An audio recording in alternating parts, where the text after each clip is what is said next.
നമസ്തേ. സുഭാഷിതം.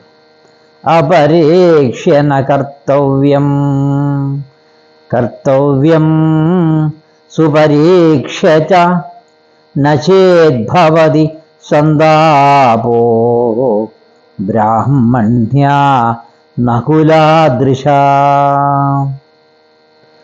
ഒന്ന് ചെയ്യുവാൻ തുടങ്ങുമ്പോൾ ചിന്ത കൂടാതെ ചെയ്യരുത്.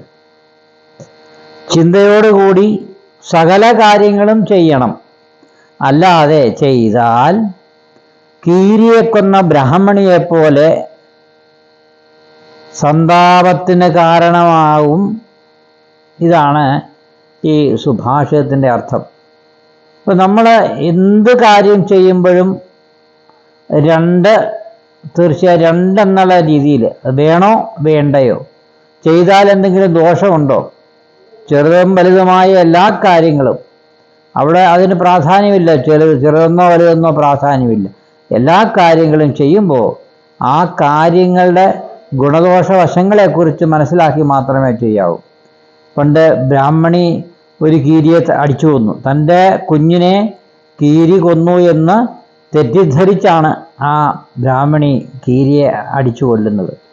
അപ്പോൾ കീരി അടിച്ചു കൊന്നിട്ട് മുറിക്കുള്ളിലോട്ട് ചെല്ലുമ്പം കുഞ്ഞവിടെ അവിടെ കിടന്ന് കളിക്കുന്നു. പാമ്പാണ്. കീരി ആ പാമ്പിനെ കൊന്നു. അപ്പം പാമ്പ് കുഞ്ഞിനെ കടിക്കാതിരിക്കാൻ വേണ്ടി കീരി പാമ്പിൽ നിന്നും കുഞ്ഞിനെ രക്ഷിച്ചതാണ്. അങ്ങനെയാണ് കീരിയുടെ മുഖത്ത് ചോരമയം കണ്ട് തെറ്റിദ്ധരിച്ച് ബ്രാഹ്മണി കീരിയെ കൊല്ലുകയാണ് ചെയ്തത്. ഇതൊരു കഥയാണ്, എല്ലാവർക്കും അറിയാവുന്ന കഥയാണ്. അപ്പോൾ ഒരു കാര്യം ചെയ്യുമ്പോൾ വീണ്ടും വിചാരമില്ലാതെ, സത്യമായ കാര്യങ്ങൾ അറിയാതെ ഒരു കാര്യവും ആരും ചെയ്യരുതെന്നാണ് ഇവിടെ സുഭാഷിതത്തിലൂടെ നമ്മൾ മനസ്സിലാക്കുന്നത്.